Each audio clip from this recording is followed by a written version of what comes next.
আষাঢ় মাসের রাত। দিনের বেলায় গনগনে রোদ থাকলেও সন্ধ্যা নামতেই কেমন মুখ গোমড়া করেছিল আকাশটা। কিন্তু তাতে গ্রামের মানুষের কিছু যায় আসে না।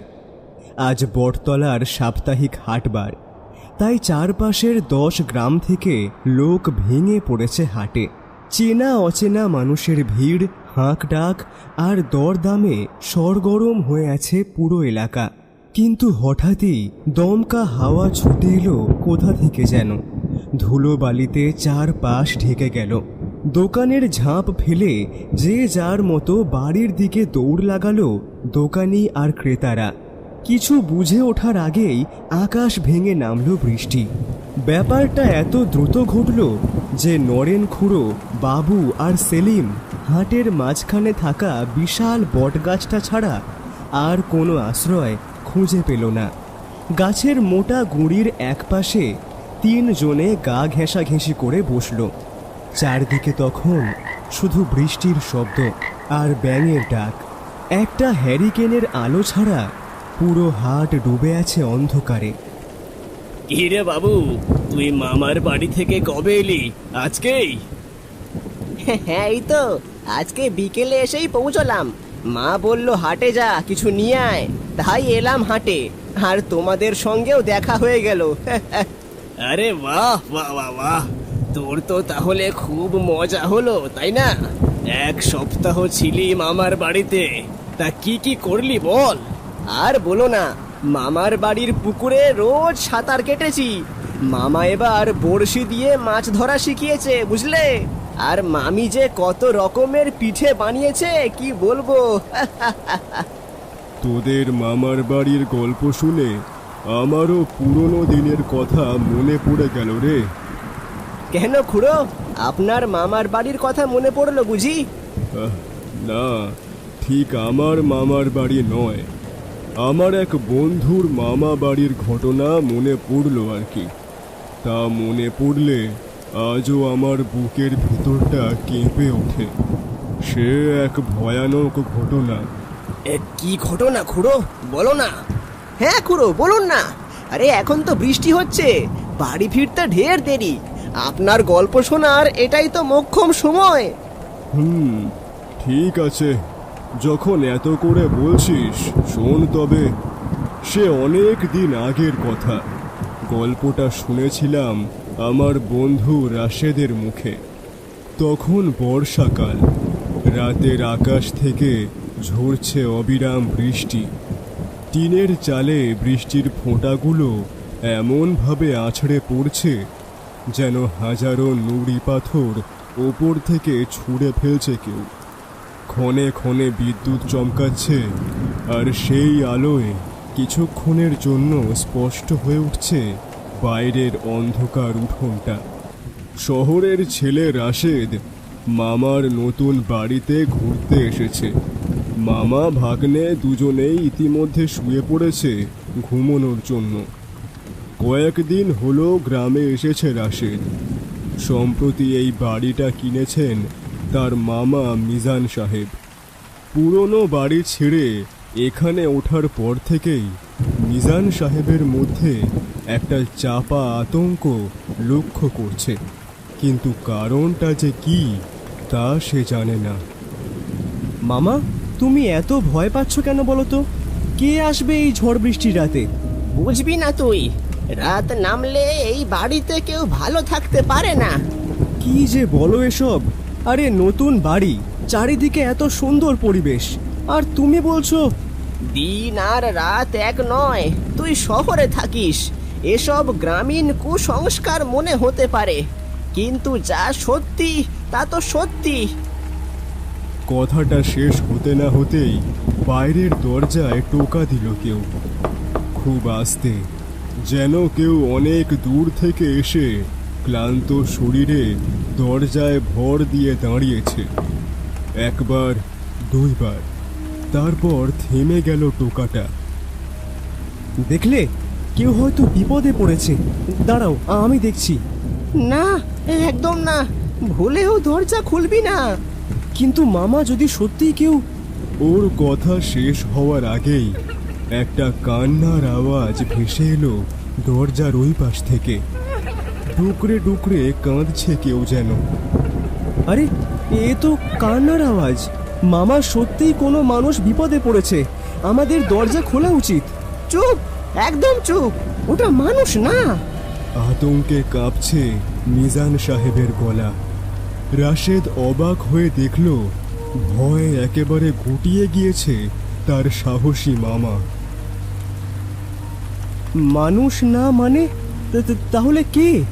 জানি না, শুধু জানি প্রতি বর্ষার রাতে ওটা আসে, আর এভাবেই চলছে সব সময়। কিন্তু কেন আসে? কি চায় সে?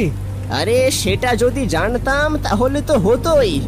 যেদিন থেকে এই বাড়িতে উঠেছি সেদিন থেকেই এই উপদ্রব শুরু হয়েছে।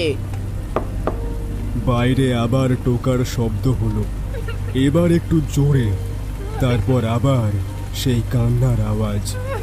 কান্নার শব্দটা এবার আরো কাছে মনে হচ্ছে, যেন দরজার সামনে বসেই কাঁদছে কেউ।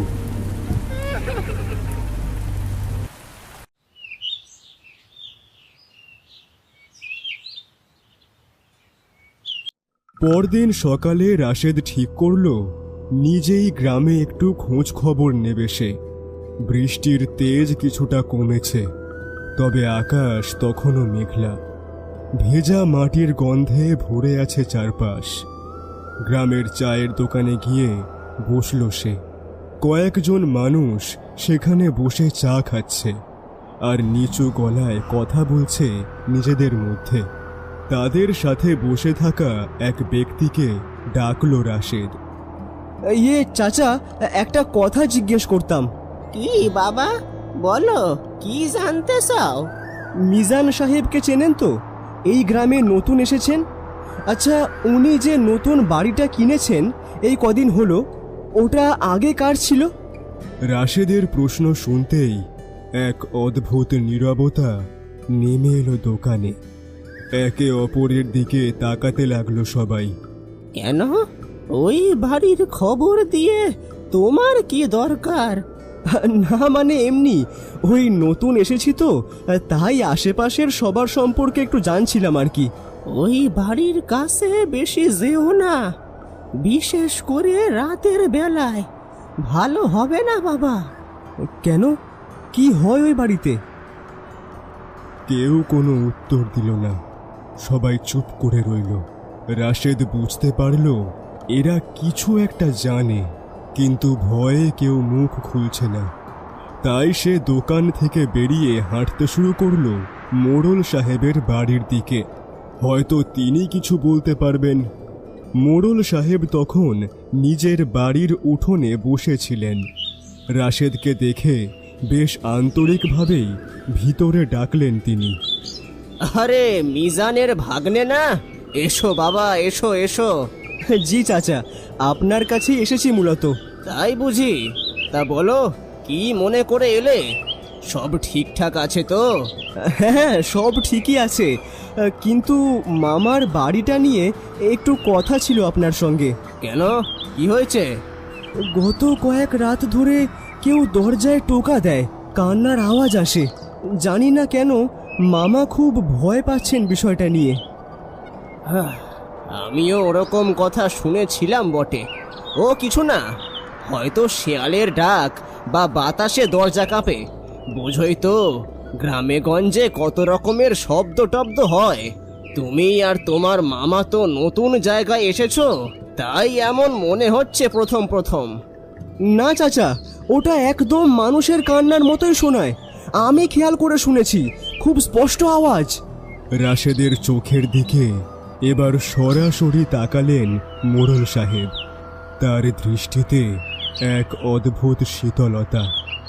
দেখো বাবা, শহরে থাকো, শহরের নিয়ম কানুন জানো, তবে গ্রামের কিন্তু অনেক কিছুই তোমাদের কাছে অবিশ্বাস্য বলে মনে হবে। তাই এইসব নিয়ে বেশি ঘাঁটাঘাঁটি না করাই ভালো, বুঝেছো? নিজের চরকায় তেল দাও, দেখবে শান্তিতে থাকবে। মোড়লের কথা বলার ধরন রাশেদের মোটেও ভালো লাগলো না।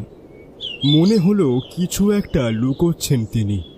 তবে সেই দিনের মতো রাশেদ ফিরে এলো, কিন্তু রহস্যটা আরও ঘনীভূত হলো ওর মনের মধ্যে।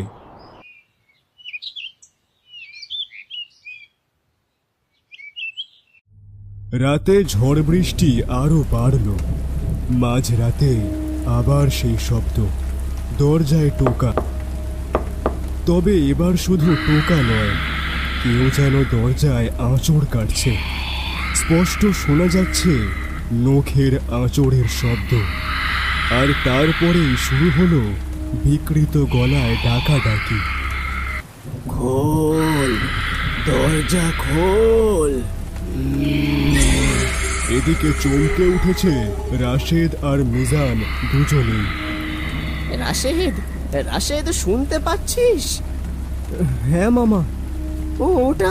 ওটা ভেতরে আসতে চায়, আমাদেরকে আমাদেরকে মেরে ফেলবে। আহা শান্ত হও মামা, কিচ্ছু হবে না। কিন্তু মিজান সাহেব শান্ত হলেন না। ঠকঠক করে কাঁপতে লাগলেন তিনি। রাশেদ বুঝতে পারল মামা কিছু একটা জানেন বা সন্দেহ করেছেন, যা তিনি বলতে পারছেন না। তবে এই উপদ্রব চরম আকার ধারণ করল এর পরের রাতে। হাসেম নামে গ্রামের এক লোক মাঝরাতে জরুরি কাজে পাশের গ্রাম থেকে ফিরছিল। সেই পথটা গিয়েছে মিজান সাহেবের বাড়ির পাশ দিয়ে। পরদিন সকালে তার লাশ পাওয়া গেল। এই ঘটনার পর সারা গ্রামে ছড়িয়ে পড়ল আতঙ্ক। সবাই বলাবলি করতে লাগলো যে এটা ওই মিজানের বাড়ির অশুভ আত্মার কাজ। যেই রাতের বেলা ওই দিক দিয়ে যায় তাকেই সে ধরে। বলতে গেলে ধীরে ধীরে প্রায় এক ঘরে হয়ে পড়ল মিজান সাহেব আর রাশেদ।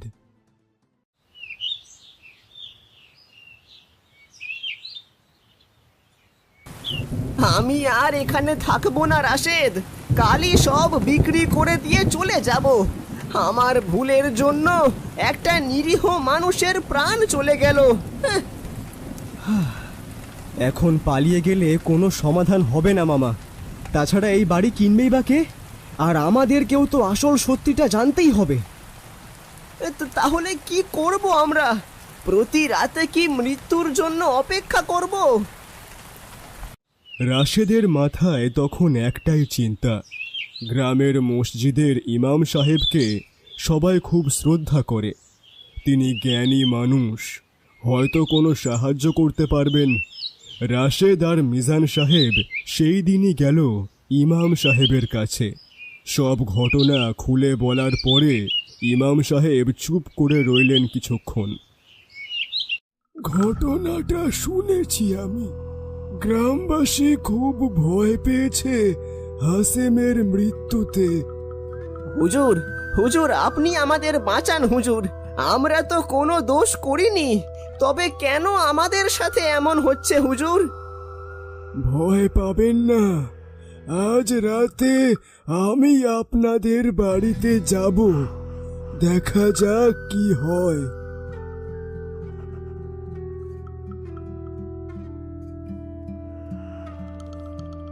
সেই রাতে ইমাম সাহেব এলেন মিজান সাহেবের বাড়িতে। বাইরে আগের মতোই ঝড় বৃষ্টি, চারদিকে কবরের মতো নিস্তব্ধতা। অপেক্ষা করছে তারা তিনজন।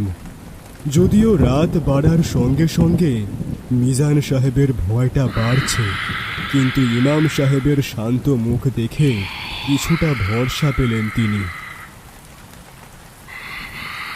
ঠিক মাঝরাতে তাদের সামনে হাজির হলো এক কালো ছায়া মূর্তি। কে তুমি? কি চাও? কেন এই বাড়ির বাসিন্দাদের কষ্ট দিচ্ছ?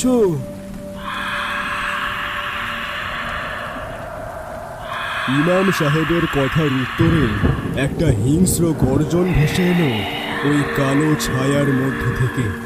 প্রবল বাতাসের শো শো আওয়াজের পাশাপাশি গাছের পাতা উঠতে শুরু করলো চারদিকে।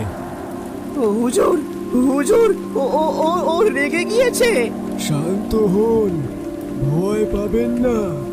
ইমাম সাহেব বিড়বিড় করে দোয়া পড়তে শুরু করলেন। তার ব্যক্তিত্বে এমন এক গাম্ভীর্য রয়েছে যে মিজান সাহেব আর রাশেদের ভয়টাও কমে এলো অনেকটাই। হঠাৎ সেই ঝোড়ো হাওয়া আর হিংস্র গর্জন থেমে গেল। চোখের পলকে উধাও হয়ে গেল সেই কালো ছায়াটিও। চলে গিয়েছে মনে হয়। না, আশেপাশেই কোথাও আছে, আমি অনুভব করতে পারছি।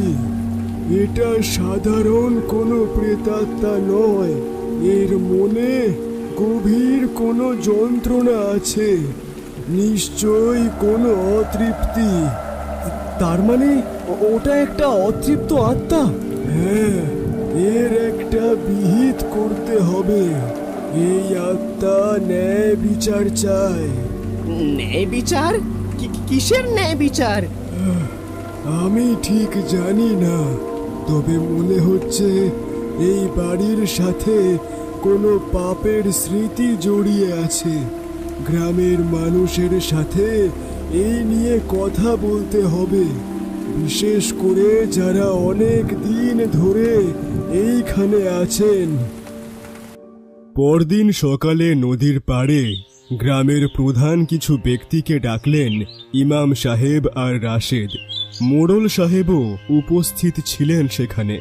প্রথমে অবশ্য কেউই মুখ খুলতে চাইছিল না, কিন্তু ইমাম সাহেবের কথায় আর হাসেমের মৃত্যুর ব্যাপারটা মনে করিয়ে দেওয়ার পর অবশেষে মুখ খুললেন সলিম উদ্দিন। তিনি এই গ্রামের অনেক পুরনো মানুষ, তাই মোড়ল অবধি তাকে সমীহ করে চলে। হুজুর, এটা 2 বছর আগের ঘটনা। বর্ষারই এক রাতে ঘটেছিল সেটা। কি হয়েছিল সেদিন, খুলে বলুন। গ্রামে করিম নামে একটা লোক ছিল, খুব গরিব। সেদিন গ্রামের একজনের বাড়ি থেকে কিছু টাকা চুরি যায়। মোড়ল সাহেব আর ওই বাড়ির মালিক মিলে করিমকে চোর সাব্যস্ত করে। কোন বাড়ির মালিক? যেই বাড়িতে তোমার মামা এখন থাকেন, ওই বাড়িরই আগের মালিক ছিল জামশেদ। রাশেদ আর ইমাম সাহেব একে অপরের দিকে তাকালো। রহস্যের জট খুলতে শুরু করেছে এবার। সেদিন রাতে এই নদীর পাড়েই সালিশ বসেছিল। করিম বারবার বলেছে সে নির্দোষ, কিন্তু কেউ তার কথা শোনে নাই। মোড়লের কথায় উত্তেজিত হইয়া গ্রামের কিছু লোক তারে মারতে শুরু করে। তারপর কি হলো? মারের চোটে সেখানেই মারা যায় করিম। এই ঝড় বৃষ্টির রাতেই ঘটনাটা ঘটেছিল। তারে কেউ দাফনও করতে দেয়নি, ওই পাশের খালে ভাসায়া দিয়েছিল লাশটা। সব শুনে থমথমে হয়ে গেল ইমাম সাহেবের মুখটা। তিনি মোড়লের দিকে তাকালেন। সত্য প্রকাশ হয়ে যাওয়ায় কুলকুল করে ঘামছেন মোড়ল সাহেব। এসব মিথ্যে কথা হুজুর। আমি শুধু বিচার করতে চেয়েছিলাম। মানুষ উত্তেজিত হয়ে যা করেছে তার জন্য আমি দায়ী নই। বিচার করা আর উস্কানি দেওয়া কখনোই এক জিনিস নয় মোড়ল সাহেব। আপনি সত্যটা জানেন। কথাটা শুনে জোর গুঞ্জন শুরু হলো গ্রামের মানুষদের মধ্যে। সবার দিকে স্থির দৃষ্টিতে তাকালেন ইমাম সাহেব। আমাদের সবাইকে ওই মৃত ব্যক্তির জন্য দোয়া করতে হবে, আর যারা সেদিন ওই পাপের সাথে যুক্ত ছিলেন তারা আল্লাহর কাছে তওবা করুন। ইমাম সাহেবের প্রস্তাবে সবাই রাজি হলো। আসলে ইমাম সাহেবকে গ্রামের সবাই মান্যগণ্য করে, বেশ শ্রদ্ধার নজরেই দেখে, তাই তার কথার বিপরীতে যাওয়ার সাহস নেই গ্রামের হর্তাকর্তাদেরও। তবে কুটিল মোড়ল সাহেবের মনে ছিল অন্য পরিকল্পনা। কিছু মানুষের সামনে সত্যিটা প্রকাশ হয়েছে বটে, কিন্তু পুরো গ্রামে এই কথাটা ছড়িয়ে পড়লে গ্রামবাসীরা তাকে আর ছাড়বে না।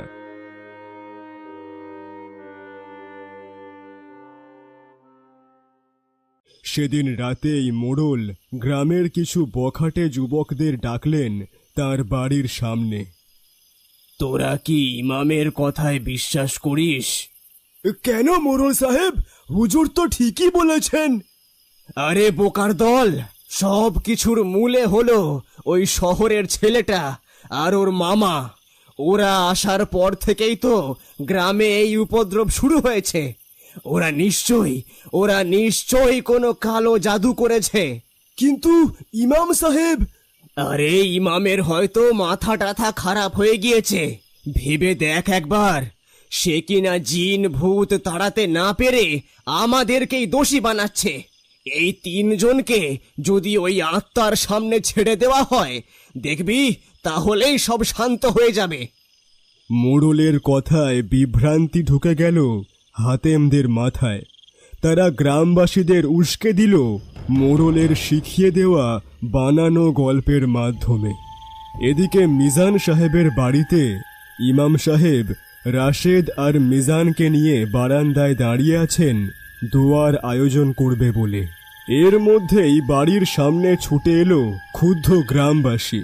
তাদের নেতৃত্ব দিচ্ছে স্বয়ং মোড়ল সাহেব, সঙ্গে রয়েছে হাতেম আর তার সাঙ্গপাঙ্গরা। বের করে আনো ওই শয়তানদের, ওদের জন্যই আমাদের গ্রাম ধ্বংস হয়ে যাচ্ছে। হ্যাঁ হ্যাঁ, ধর ওদের, আজ ওদেরকেই আত্মার ভোগ দেওয়া হবে। উন্মত্ত জনতা দেখে এদিকে একই সাথে বিস্ময় আর আতঙ্কের দোলাচলে দুলতে শুরু করেছে মিজান আর রাশেদ। অবাক হয়েছেন স্বয়ং ইমাম সাহেবও। আমাদের ছেড়ে দাও, আমরা তো কোনো দোষ করিনি। থামুন আপনারা ভুল করছেন। সব দোষ তোমাদের। এর আগে এসব ঝামেলা ছিল না। যবে থেকে তোমরা এসেছো তবে থেকেই ঝামেলা শুরু হয়েছে গ্রামে। এখন মাঝরাত, ঠিক এমন সময় উঠোনে আবির্ভূত হলো করিমের আত্মা। মানুষজন ভয়ে পিছিয়ে গেল। শুধু উঠোনের মাঝে অসহায়ভাবে দাঁড়িয়ে রইল ইমাম সাহেব, মিজান আর রাশেদ। মিজান সাহেব ইমাম আর রাশেদকে বাঁচানোর জন্য নিজেকে সঁপে দিলেন। ওদের কিছু করো না, যা করার আমাকে করো, আমি এই বাড়ির মালিক। হে আল্লাহর বিপথগামী বান্দা, শান্ত হও। তোমার উপর যে অবিচার হয়েছে তার বিচার আল্লাহ করবেন। তুমি এই নিরীহদের ওপর কোনো জুলুম করো না। এই সময় হঠাৎ একটা অদ্ভুত ঘটনা ঘটল। থেমে গেল করিমের প্রেতাত্মা। সে আচমকা গ্রামবাসীদের দিকে তাকালো। ওদিকে ভিড়ের মধ্যে ভয়ে জমে গিয়েছেন মোড়ল সাহেব। আত্মাটা তাকে চিনে ফেলেছে। না না, আমি কিছু করিনি। আমার কাছে এসো না, আমাকে ছেড়ে দাও, আমাকে ছেড়ে দাও। করিমের প্রেতাত্মা বাতাসের বেগে উড়ে গিয়ে জোরে ধাক্কা দিল তাকে। আর্তনাদ করারও সুযোগ পেলেন না মোড়ল সাহেব। এক ঝটকায় তার নিথর দেহ লুটিয়ে পড়ল মাটিতে। মোড়লের মৃত্যু নিশ্চিত হতেই ধীরে ধীরে সবার চোখের সামনে হাওয়ায় মিলিয়ে গেল করিমের প্রেতাত্মা। গল্প শেষ হতেই ভারী নিস্তব্ধতা নেমে এলো 3 জনের মধ্যেই। বাইরে তখন বৃষ্টি থেমে গিয়েছে। কিছুক্ষণ পর মুখ খুলল বাবু। আমি আর মামা বাড়ি যাব না বাপু। আরে ধুর বোকা, তোর মামা বাড়িতে আর যাই হোক অমন ভূত নেই। বৃষ্টি থেমে গিয়েছে, আর বসে থেকে কাজ নেই। চল এবার বাড়ি ফেরা যাক, রাত অনেক হলো।